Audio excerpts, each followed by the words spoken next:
1.3.8. El impacto de la afectación en la naturaleza. La guerra también ha afectado a la naturaleza y su relación con las comunidades. Ríos que fueron convertidos en fosas comunes o escenarios de terror, donde los armados prohibieron recoger los cuerpos que fueron arrojados a ellos, por ejemplo, el Sumapaz, el Canal del Dique, el Arauca o el Magdalena. No solamente fueron maneras de llevar a cabo desapariciones, sino que cambiaron la relación de la gente con la naturaleza. Le dijeron que se quedara allí, que no bajara más, pues él ya había escuchado los disparos. Él dice que se metió en el medio de los esteros, lo que hay al lado del río, y se retuvo allí, que él solamente escuchaba los disparos. Cuando él vio que los guerrilleros continuaron y le dijeron que podía seguir, y él baja por el río, él dice que toda esa zona de aquí, que le llaman a veces la playa de San Luis, era roja. El agua por lo general es verde oscuro porque hay mucha vegetación. La historia que él me decía era que todo era rojo, que se veían tripas, se veían manos, se veía de todo, o sea, fue una masacre espantosa. Entonces de pronto la compañera me decía, no, pero esto no es con nosotros porque fue un enfrentamiento entre dos grupos armados, pero ¿cómo me doy cuenta yo si esto ha afectado a mi familia? ¿Cómo me doy cuenta yo si de pronto mis desaparecidos están allí? ¿Qué pasó? Y pues, obviamente, los cuerpos que han bajado por ese río, ¿cuándo los vamos a encontrar?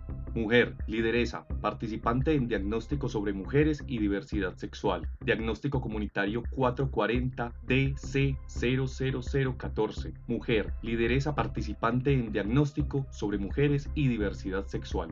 Las afectaciones a la naturaleza impactaron también lugares sagrados que fueron destruidos, como en la Sierra Nevada de Santa Marta.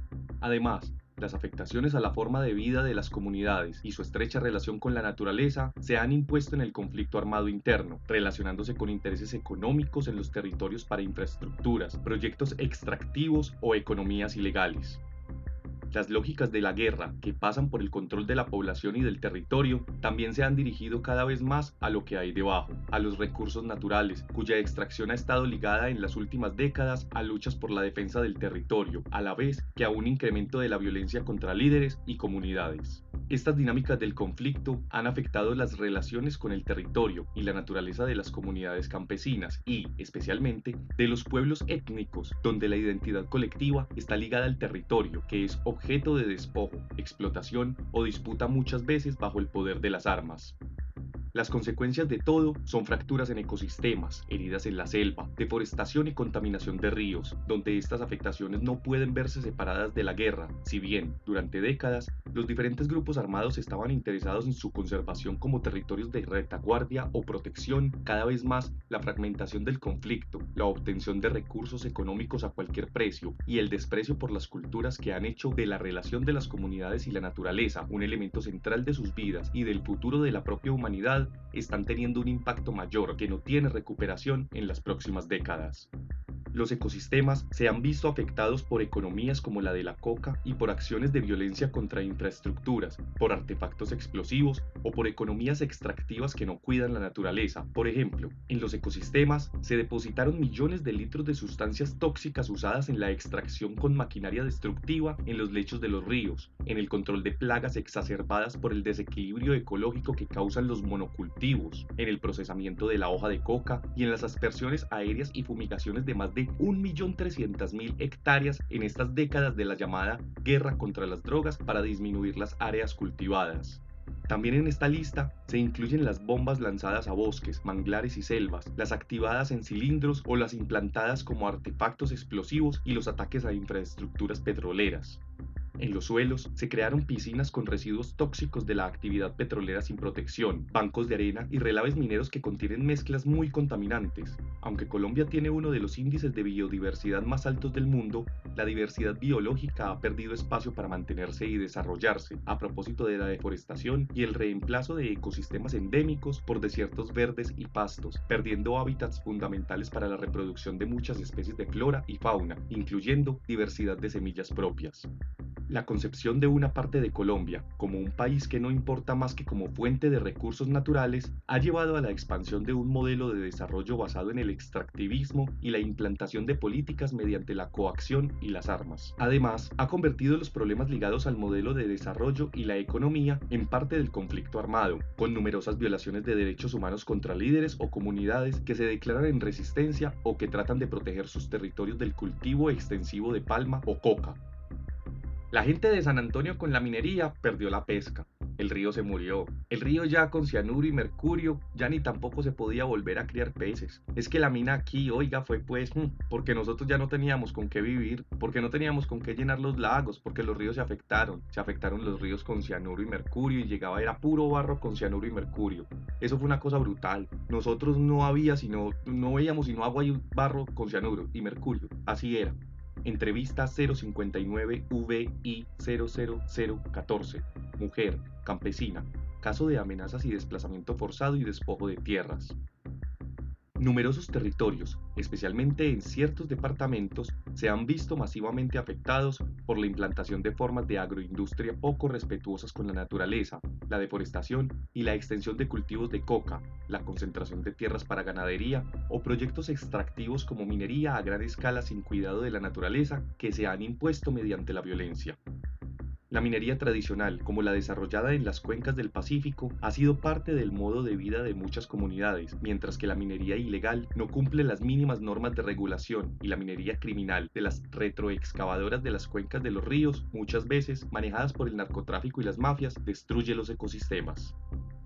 El geoportal sobre el sistema de alertas tempranas por megaproyectos en Colombia, creado por el Grupo de Investigación Cultura y Ambiente de la Universidad Nacional, evidencia que los departamentos con más alertas son Antioquia, 497, Santander, 327, Tolima, 258 y Meta, 220. No obstante, estas cifras solo incluyen proyectos legales y se considera que existe un subregistro, Asociación, Ambiente, Sociedad y Sistema de Alertas Tempranas por Megaproyectos en áreas prioritarias de conservación en Colombia, Mapa de Alertas Tempranas. Todas estas afectaciones, más la siembra de minas antipersona que han convertido vastos territorios en lugares del miedo y de trampas escondidas para matar, han estado relacionadas de una u otra forma con el conflicto armado.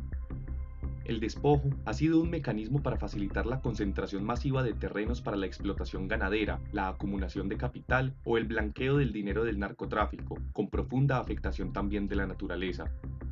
Han sido las familias campesinas las que han soportado históricamente la carga de las violencias contra sus miembros, enfrentando otros riesgos para la familia, como nuevos desplazamientos. Todavía, tras el acuerdo de paz con las FARC-EP, medio millón de personas han sido desplazadas y cerca de una cuarta parte se han mantenido confinadas en diferentes momentos. Los impactos de estas violaciones no pueden separarse de las consecuencias en la naturaleza, ni de la relación de la gente con la naturaleza de la que formamos parte. Del campo proviene un gran número de víctimas de violaciones a los derechos humanos. También en las familias campesinas ha recaído el peso de la conformación de los ejércitos de las diferentes orillas políticas y armadas. La señal que se inscribe en los territorios y personas a través de la estigmatización ha sido un elemento legitimador de todas las formas de violencia contra la población, pero también de agresiones contra la naturaleza, concentración de la tierra y expulsión de la población del territorio. La gente me contó mil cuentos, en todos había y hay un elemento común, el desalojo por razones políticas, pero con fines económicos. A los campesinos los acusaban de ricos, de ser liberales o conservadores o comunistas para expulsarlos de sus tierras y quedarse con ellas. Siempre las guerras se han pagado en Colombia con tierras. Nuestra historia es una historia de desplazamiento incesante, solo a ratos interrumpido. Molano, Desterrados. Las afectaciones a comunidades fuertemente ligadas al territorio, donde la relación estrecha con la naturaleza forma parte de su identidad, muestran que no se puede pensar en los impactos que ha tenido el conflicto armado o un desarrollo excluyente basado en la coacción de las armas, sin tener en cuenta las afectaciones a la vida y la cultura de estas comunidades y sus derechos colectivos. La naturaleza no es solo un paisaje, es la fuente de vida y de la relación y la identidad profunda del mundo campesino y de los pueblos étnicos con la madre tierra. La naturaleza, vista como un mundo por conquistar y someter, o considerada solo como fuente de recursos económicos que deben explotarse como sea, se ha convertido en el conflicto colombiano, en un factor de destrucción y persistencia, destrucción de modos de vida y del cuidado. Persistencia por cuanto la explotación criminal de la naturaleza ha sido un mecanismo de financiamiento de la guerra, de blanqueamiento de capitales o de contar con corredores para el narcotráfico. Las reivindicaciones de los pueblos étnicos sobre la protección de la naturaleza no miran hacia un pasado idílico, sino al único futuro posible que tienen el país y la humanidad. La paz, que es también y sobre todo territorial en Colombia, pasa por el respeto de los derechos humanos y del derecho internacional humanitario, pero también de la naturaleza.